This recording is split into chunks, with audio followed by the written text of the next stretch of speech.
آج مسلمانوں کا ایک حصہ مسلمانوں سے کاٹ دیا گیا، اور مجھے یہ افسوس کے ساتھ کہنا پڑتا ہے کہ آج میں اور آپ اپنے گھروں سے بڑے خوشی خوشی نکلے ہیں، اپنے والدین کو سلام کر کے اور مل کے نکلے ہیں، لیکن یہاں مجھے وہ غزہ کے اور فلسطین کے وہ مظلوم مسلمان بھی نظر آ رہے ہیں کہ جن کے پاس رہنے کے لیے چھت بھی میسر نہیں ہے، جن کو سونے کے لیے بستر بھی میسر نہیں ہے، جن کے پاس سجدہ دینے کے لیے مصلی بھی نہیں ہے، لیکن انہوں نے کسی چیز کو نہیں خاطر میں لایا، اور اس بمباری میں اپنے اوپر ظلم اور بربریت کے طوفان اور پہاڑ جب توڑے جا رہے ہیں، سوشل میڈیا پہ ساری چیزیں موجود ہیں کہ انہوں نے اپنے گھروں کے سامنے جگہ صاف کی اور سب سے پہلے نماز کے لیے کھڑے ہوں گے۔ اور آج بھی جس بچے سے ملو، جس خاتون سے ملو، جس زخمی بوڑھے سے ملو، ان کی زبان پہ ایک ہی لفظ آتا کہ الحمدللہ، وہ آج بھی اللہ کا شکر ادا کر رہے ہیں۔ اور ایک ہم ہیں کہ ہمارے پاس اگر لباس میں تھوڑی سی کمی پیشی ہو گئی، ناپ تول میں کمی پیشی ہو گئی تو ہم گلے اور گزارے کرنے بیٹھ گئے، لیکن یاد رکھیے آج ہم عبادت کر کے اللہ کے حضور یہاں ہم اس کے دربار میں پیش ہو رہے ہیں، اور یوم الجزا کے دن کہ اللہ ہمیں بدلہ عطا فرمائے۔ لیکن وہ فلسطین کی مظلوم بچی کے وہ الفاظ، یا جس نے سوشل میڈیا پہ دیکھا ہوگا کہ پرسوں سحری کے وقت کہ جب وہ سحری کی تیاری کر رہے تھے،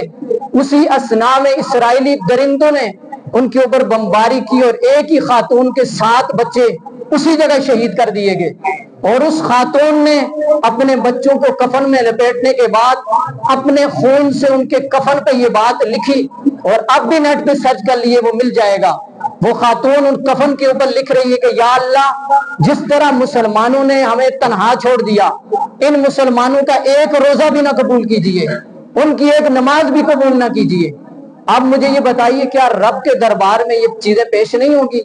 ہم ادھر خوشی کے ساتھ بیٹھے ہیں کہ ہم نے نمازیں بھی پڑھی ہیں، ہم نے نماز تراویح کا اہتمام بھی کیا، ہم نے عبادات بھی کیے، ہم نے ذکر و اذکار بھی کیا، ہم نے سبھی کچھ کر دیا، لیکن ادھر سے ان مظلوموں کی آہیں اور سسکیاں اور ان خواتین کے بہتے ہوئے آنسو کیا وہ رب کے دربار میں نہیں پہنچے ہوں گے؟ اور یہ یاد رکھیے کہ میرا رب جو یہ کہہ رہا ہے کہ میں دلوں کے راز اور بھیدوں کو بھی جاننے والا ہوں، میں سبھی کچھ دیکھ رہا ہوں، یہ اصل میں امتحان غزہ والوں کا اور فلسطین والوں کا نہیں ہے، یہ امتحان میرا اور آپ کا لیا جا رہا ہے کہ 57 اسلامی ممالک والوں ان کے اوپر تو بمباری کی جا رہی ہے،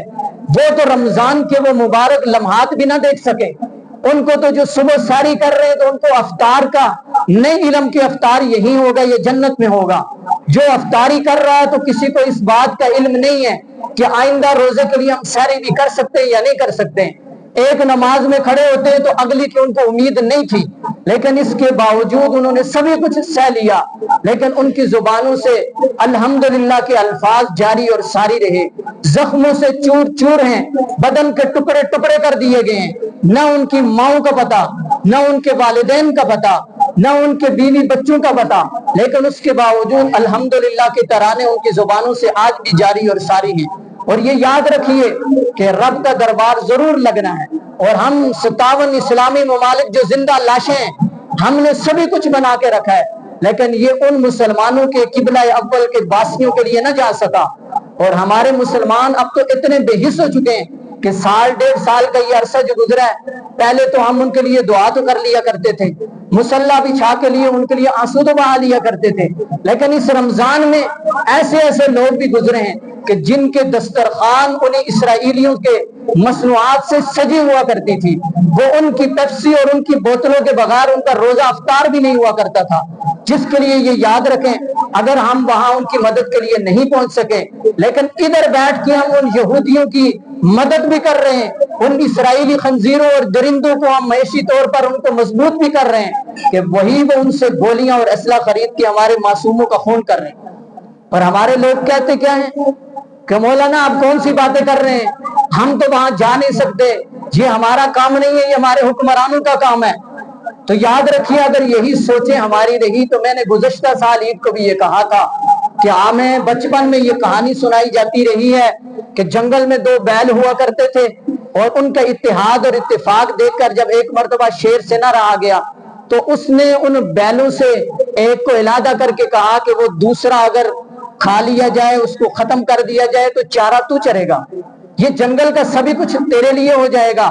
اور جب شیر نے اس کو اپنی باتوں میں لے لیا, لینے کے بعد اس نے سمجھا کہ یہ میرے ساتھ ہو گیا ہے, اب میں اگر دوسرے کے اوپر حملہ بھی کر دوں تو اس نے میری کوئی مزاحمت نہیں کرنی. تو ایسے ہی ہوا کہ اس نے ایک کو کھایا, جب ایک تنہا رہ گیا تو اس نے دوسرے کے اوپر بآسانی حملہ کیا اور اس کو بھی ختم کر گیا. اور آج بالکل ہمارے ساتھ بھی وہی سچویشن, وہی حالات چل رہے ہیں کہ سعودی عرب کو بھی اسرائیلیوں نے اپنے ساتھ ملایا, مصر کا وہ شہر اور ملک ہے وہ بھی انہی کے ساتھ مل گیا, ایران کا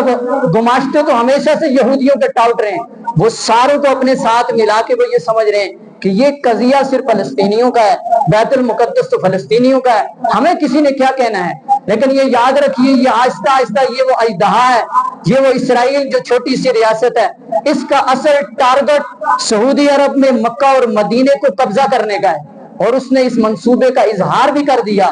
وہ اقوام متحدہ کی جنرل اسمبلی میں ان کے وزیر خارجہ نے بیان کے دوران وہ الفاظ دہرا بھی دیے کہ ہمارا جو اصل مشن ہے وہ بیت اللہ کے اوپر قبضہ کرنا ہے, یہ بیت المقدس تو ہمارے سامنے کچھ بھی نہیں ہے, یہ تو ویسے بھی ہمارے قبضے میں ہے. لیکن مسلمانوں, اگر میں نے اور آپ نے آنکھیں نہ کھولی, ہم یہی سمجھتے رہے کہ یہ فلسطینیوں کی بات ہے ہماری نہیں ہے, تو نبی کا یہ فرمان سن لیجئے کہ المؤمن کجسد واحدہ, مسلمان ایک جسم کی مانند ہیں, اشتکا عینہ اشتکا کلہ, جسم کے ایک حصے میں اگر آنکھ میں درد ہو تو پورا جسم بے قرار ہو جاتا ہے. لیکن ہم کیسے مسلمان ہیں, کتنے بے حس ہو چکے ہیں, ہمارے اندر وہ انسانیت والا مادہ ہی ختم ہو چکا ہے. اور ہمیں تو اپنے خون کا ٹیسٹ کروانا چاہیے کہیں سفید تو نہیں ہو چکا. اور ادھر سے دیکھو, محمد بن قاسم 17 سال کی عمر میں عرب سے چلا تھا, اسی پاکستان کے سندھ کے علاقے سے. ایک خاتون نے آواز دی تھی, یا حجاج, کیا حجاج تو کہاں ہے, میری عزت لوٹی جا رہی ہے. وہی حجاج بن یوسف نے اپنے بھتیجے محمد بن قاسم کو وہاں سے بھیجا تھا, اور اس محمد بن قاسم نے قسم اٹھا کے کہا تھا کہ میں اس وقت تک چارپائی کے اوپر سوؤں گا نہیں, میں اس وقت تک اپنے بالوں کو اور سر کو دھوؤں گا نہیں جب تک میں اپنی مسلمان بہن کی مدد کو نہ پہنچ سکوں. وہ وہاں سے چلا اور سندھ کے علاقے میں آ کر یہاں سے کافروں کے نرغے سے اپنے مسلمان کو, بہن کو آزاد کروایا, ان کے پنجے سے اسے آزاد کروا کے لے گیا. اس کے بعد محمد بن قاسم نے مصلی بچھا کر یہ دعا کی تھی کہ اے اللہ, میں تیرے دربار میں سرخرو ہو کے آیا ہوں, میں نے جو قسم اٹھائی تھی میں اس کے اوپر پورا اتر چکا ہوں. لیکن قربان جائیں وہ لوگ, کیا لوگ تھے. آج ہماری بہن عافیہ صدیقی 21 سال ہو گئے غیروں کے شکنجے میں کسی ہوئی ہے, اور وہ امریکی یہاں سے تو اپنے قیدیوں کو بار بار رہا کروا کے لے جا رہے ہیں. اور ابھی حالیہ دنوں میں رمضان میں انہوں نے یہاں سے افغانستان کے ان بندوں کو قید کروا کے پاکستان کی فوری سال میں اس قید و بند کی صحبتیں وہ برداشت کر رہی ہے. یہ کیسے ہم مسلمان ہیں؟ ہم نے صرف اپنی خوشیاں دیکھی, ہم نے کہا ہمارا لباس اچھا ہو جائے, ہمارا بینک بیلنس اچھا ہو جائے, ہماری کوٹھی اور جائیدادیں اچھی ہو جائیں, ہمارا چلن پھرن اچھا ہو جائے, لوگوں کے ساتھ ہمارا رویہ اور برتاؤ بڑا شاہانہ ہو جائے. لیکن ہم اخلاق کو بھی بھول گئے, ہم تہذیب کو بھی بھول گئے, ہم اسلامی اقدار اور روایات کو بھی بھول چکے. مسلمان کا جو کام کرنے کا تھا وہ سبھی ہم بھول چکے ہیں. ہم ساری چیزوں کو پسے پش ڈال کے صرف ہم نے یہی سمجھا بس سحری کر لی, افطاری کر لی, مسجد گئے یا نہ گئے کوئی پوچھنے والا نہیں ہے. لیکن یاد رکھنا, رب کا دربار ضرور لگے گا. جس نے جو کچھ کیا وہ اپنے اس بوئے ہوئے بیج کا فصل تو وہاں پر کاٹے گا. اگر میری یہ باتیں آپ کو بری لگ رہی ہیں تو کبھی اپنے اکیلے میں جب ہوں تو اپنے دل کے اوپر دستک دے کے پوچھئے گا کہ ربا تو نے تو مجھے سبھی کچھ دیا ہے, مجھے تو نے جسم بھی دیا, مجھے تو نے صحت بھی دی, سلامتی بھی دی, تو نے مجھے والدین بھی دیے, گھر بار بھی دیا, میرے پاس ساری آسائش بھی ہیں, سہولیات بھی ہیں, میں سبھی کچھ کر رہا ہوں. لیکن میں ان مظلوموں کے لیے میں ہاتھ بھی نہ اٹھا سکا. ہاتھ تو اٹھانا دور کی بات, میں ان کو چند پیسے بھیج بھی نہ سکا, یہ بات بھی تو دور کی تھی. لیکن میں ان یہودیوں کے پروڈکٹ کا, ان کی مصنوعات کا بائیکاٹ بھی نہ کر سکا. روزانہ افطار کے ٹائم میرا دسترخوان تو انہی کی مصنوعات سے سجا کرتے تھے, اور اس وقت تک تو میرا پیٹ بھرتا ہی نہیں تھا جب تک میں مظلوم فلسطینیوں کا خون اپنے اندر نہ لے کے جاؤں. کیا یہ ساری چیزیں ہم سے پوچھ ہونے والی نہیں ہیں؟ آج یہ عید کا دن جہاں ہمارے لیے خوشی کا باعث ہے, وہاں ہمارے لیے ندامت کا, افسوس کا, حسرت کا باعث بھی ہے کہ یہ ہم سے پوچھ ہونی ہے اور ضرور ہوگی. اس پہ مجھے اعتماد ہے اور یقین ہے کہ رب تعالیٰ کا دربار ضرور لگے گا, اور ہم میں سے ہر بندے کی اپنی بساط اور طاقت کے بارے میں پوچھا جائے گا. یہ الفاظ ہمیں اللہ کے دربار سے نجات کے لیے کافی نہیں ہے کہ میں اور آپ یہ سمجھے کہ ہم تو کچھ نہیں کر سکتے، بارڈر تو بند ہیں، ہم جا نہیں سکتے، ہم امداد بھیجے پتہ نہیں وہاں پہنچے یا نہ پہنچے۔ اور میں یہ پہلے عرض کر چکا ہوں، جب 8 اکتوبر 2005 کو ہمارے لیے اللہ کی طرف سے ایک آزمائش اور امتحان کے طور پر زلزلہ آیا تھا، تو وہاں پر انہی مسلمانوں نے ہمارے لیے ایسی ایسی چیزیں بھیجی تھی۔ انہوں نے تو کبھی نہیں سوچا تھا کہ یہ پاکستان کے لوگوں کو پہنچیں گی یا نہیں پہنچیں گی، انہوں نے رب کو سامنے رکھ کے دے دیا تھا اور وہ ہم تک پہنچ چکا تھا۔ ہم تو اللہ کو دے رہے ہیں، اور جو لوگ اللہ کو دیا کرتے ہیں وہ لوگوں کو نہیں دیکھا کرتے کہ یہ پہنچے گا یا نہیں پہنچے گا۔ آپ اگر اپنے رب کے لیے دے رہے ہیں تو پھر ان چیزوں کو اپنے دل و دماغ سے نکال دیجئے۔ یہ یہودیوں کے اہلکاروں نے ہمارے اندر یہ باتیں بسا دی ہیں کہ مسلمانوں تم یہ کیا کچھ کر رہے ہو، ان فلسطینیوں کے تم کیا مدد کرو گے؟ ایک پیپسی کی بوتل تم نہیں پیو گے تو کیا بمباری بند ہو جائے گی؟ کیا تم ڈالڈے کا ڈبہ نہیں لو گے تو نہ لینے کی وجہ سے ان کے اوپر ٹینک کے گولے برسنا بند ہو جائیں گے؟ یہ ہمارے دلوں میں شیطان نے اور اس کے چیلوں نے یہ باتیں بسا دی ہیں۔ اور اگر آپ معاشی طور پر کفار کو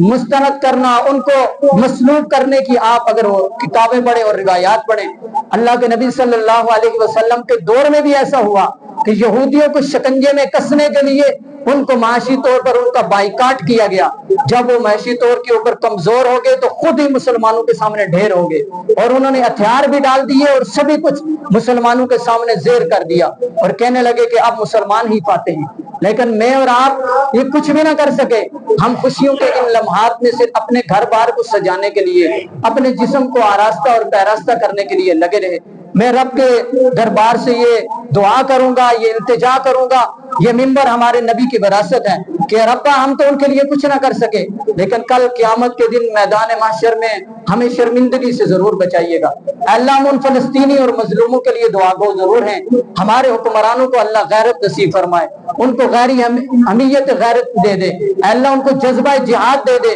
اور ان کو اندر یہ بات آ جائے کہ آج ان کی باری ہے، کل ہماری باری بھی آنے والی ہے۔ تو اس کے لیے اب اگر آپ کے ذہن میں ہے کہ ہم کیا کچھ کر سکتے ہیں تو ایک بات ضرور کر لیجئے، جس بندے نے اپنے گھر میں اپنے کھانے پینے کے لیے یہودیوں کی مصنوعات لائی ہوئی ہیں، وہ جس قدر بھی ہیں، آج کو بائیکاٹ کر لیں، ہو سکتا ہے اللہ کے دربار میں آپ کا یہی بائیکاٹ کرنا آپ کے نجات کا سبب بن جائے۔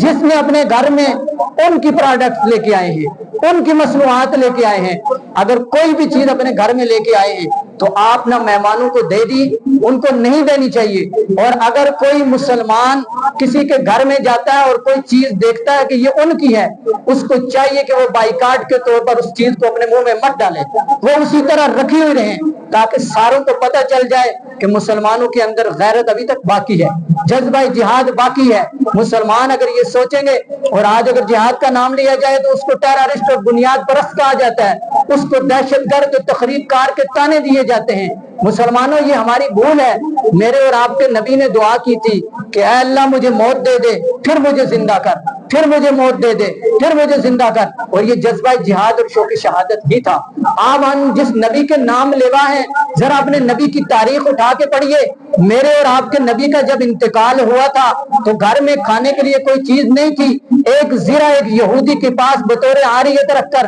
کھانے کی چیزیں اس سے نہیں تھی ادھار کے طور پر، لیکن میرے نبی کا انتقال جس گھر میں ہوا تھا اس گھر کی دیوار کے اوپر 9 تلواریں لٹک رہی تھی، اور وہ تلواریں یہ درس اور سبق دے رہی تھی کہ الجہاد ماضٍ الی یوم القیامہ، کہ جہاد قیامت تک جاری رہے گا۔ اور میرے نبی نے فرمایا تھا کہ الجنت تحت ظلال السیوف، کہ جنت تو تلواروں کے سائے تلے ہے۔ اور آج کوئی جہاد کا نام لے لے اس کو پابند سلاسل کر دیا جاتا ہے، آج کوئی نام لے لے تو اس کو تانے دیے جاتے ہیں، اس کو دہشت گرد اور تخریب کار کہا جاتا ہے۔ تو مسلمانوں، میں اور آپ اپنے نبی کی تاریخ سے واقف نہیں ہیں کہ میرے اور آپ کے نبی نے 23 سال کے نبوی دور میں 25 مرتبہ خود سپہ سالار اور کمانڈر کی حیثیت سے جہاد کا رخ کیا، اور غزوہ بدر کے موقع پر میرے نبی نے ہاتھ میں تلوار لے کر کفار کی طرف بڑھے بھی تھے، اور غزوہ خندق کے موقع پر، غزوہ خیبر کے موقع پر، ہر موقع پر میرے اور آپ کے نبی ہاتھ میں تلوار لے کے جا رہے ہیں، اور مسلمانوں کو یہ کہہ رہے ہیں کہ میں صرف امن کے لیے،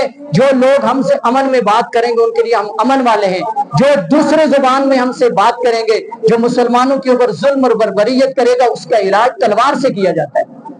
آج پوری دنیا میں جو مسلمان مظلوم ہیں اور جگہ جگہ ان کے آنسو بہ رہے ہیں۔ اس کی ایک ہی وجہ ہے کہ ہم نے اللہ اور اللہ کے رسول کے اس حکم کو پس پش ڈال دیا ہے۔ ہم اپنی عیاشیوں میں مست ہیں،